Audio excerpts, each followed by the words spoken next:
Hi hello welcome to post 360. నేను మీ మురళి రాపల్లి. రంగుల పిచ్చోడు జగన్మోహన్ రెడ్డి.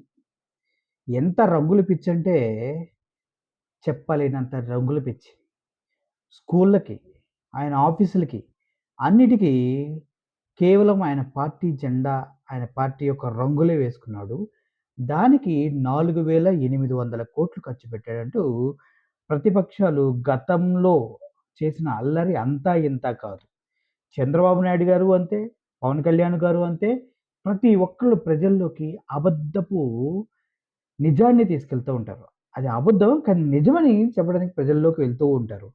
అలా ప్రయత్నించి నిజంగానే జగన్మోహన్ రెడ్డి 4,800,00,00,000 ఆయన ఆఫీసుల రంగుల కోసం ప్రభుత్వ ధనాన్ని వేస్ట్ చేశాడేమో అని చాలామంది నమ్మిన ప్రజలున్నారు. కానీ ఇప్పుడు నేను మీకు ఒక వీడియో చూపిస్తా. ఆ వీడియో చూడండి. స్వయాన మన ప్రీతమ ముఖ్యమంత్రి చంద్రబాబు నాయుడు గారు తన నోటితో ఏమన్నారో, the great legendary artist Pawan Kalyan ఏమన్నాడో ఒకసారి మీరు చూడండి.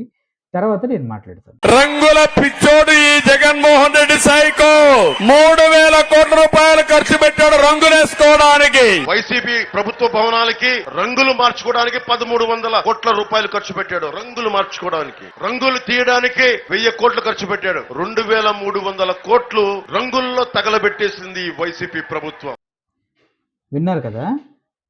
చంద్రబాబు నాయుడు గారు 3,500 కోట్లు, పవన్ కళ్యాణ్ గారు 2,300 కోట్లు.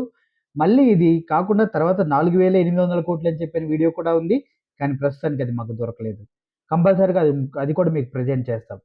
టోటల్‌గా ఇప్పుడు మీరు ఆలోచించినట్లయితే ఎన్ని వేల కోట్లు రంగులు వేయటానికి జగన్మోహన్ రెడ్డి గారు తగలబెట్టారు అనేది the great legendary and senior విజనరీలు వీళ్ళంతా కలిసి చెప్పిన మాటలు అవి. కానీ ఇవి గాలికి మాట్లాడినటువంటి పవనుడి మాటలు. చంద్రబాబు నాయుడు గారు మాట్లాడినటువంటి చీటింగ్ మాటలు. దీనికి వాస్తవానికి మొన్న అసెంబ్లీ సమావేశాల్లో శాసనసభ మండలిలో పవన్ కళ్యాణ్ గారు తన సొంత నోటితో చెప్పినటువంటి లెక్కలు ఒకసారి మీరు వినండి. అప్పుడు మీకు అర్థమవుతుంది వాట్ ఈస్ వాట్ అని. 2019-24 పంచాయతీ భవనాలకు, గ్రామ సచివాలయాలు రంగులు వేయడానికి 101.81 కోట్ల మొత్తాన్ని ఖర్చు చేయడం జరిగింది అధ్యక్ష. 3,000 కోట్ల రూపాయలు ఖర్చు పెట్టాడు రంగులేసుకోవడానికి. రంగులు వేయడానికి 101.81 కోట్ల మొత్తాన్ని ఖర్చు చేయడం జరిగింది అధ్యక్ష. 2,300 కోట్లు రంగుల్లో తగలబెట్టేసింది వైసీపీ ప్రభుత్వం. రంగులు వేయడానికి 101.81 కోట్ల మొత్తాన్ని ఖర్చు చేయడం జరిగింది అధ్యక్ష. ఎంతండి? 101.81 అంటే 100. 102 కోట్లు అనుకుందాం. 102 కోట్లు ఖర్చు చేసిన దానికి నోటికొచ్చినట్టు పేలి ప్రజల్ని తప్పుదోవ పట్టించి, మోసం చేసి, చీటింగ్ చేసి ఇటువంటి అబద్ధాలు మాట్లాడినోళ్ళు మన నాయకులు. అవునా? ఒకసారి ఆలోచించండి. పవన్ కళ్యాణ్ నీతి, నిజాయితీ, తొక్క తోలు అని వాళ్ళ పిల్ల సైనికులంతా నమ్ముతా ఉంటారు. సరే, జన సైనికులంతా నమ్ముతా ఉంటారు. కానీ ఇది తెలుసు కదా! చూసారు కదా! ఎంత చీటింగ్ చేస్తున్నారు మాటలతో అని. అర్థం చేసుకోండి భయ్యా. ప్రజలు కూడా ఒకసారి 1,00,000 కోట్లని జగన్మోహన్ రెడ్డి పైన నిందలు వేశారు. తర్వాత తల్లి చెల్లని నిందలేశారు. బాబాయిని చంపాడనేశారు. ఇప్పుడు రంగులనేశారు. మొన్నటి వరకు రిషికొండ అన్నారు. ఎప్పుడు బలవంతుడిని చూసి భయం పుట్టి చేసేటువంటి ప్రయత్నాలు ఇవన్నీ.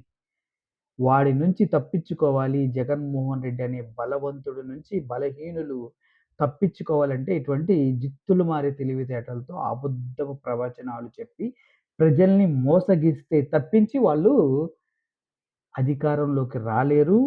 ప్రజల మన్ననలు పొందలేరు. 100 సార్లు అబద్ధాన్ని నిజం అని చెప్తే నిజమైపోయిద్దని నమ్మటంలో పవన్ కళ్యాణ్ గారు, చంద్రబాబు నాయుడు గారు సుప్రసిద్ధులు. అది ప్రజలకు చెప్పి నమ్మించటంలో వీరికి వీరే ఆస్కార్ రేంజ్ పెర్ఫార్మెన్స్ ఇవ్వగలిగినటువంటి నటులు. అర్థమవుతుంది కదా! సో, ఈ వాస్తవాల్ని గమనించి మీరు కూడా విజ్ఞత కలిగి ఆలోచించి మంచి చెడుల్ని తెలుసుకొని మసలుకోవాలని మనసారా కోరుకుంటూ సెలవు తీసుకుంటున్నాను. I am Murali signing off. Thank you so much.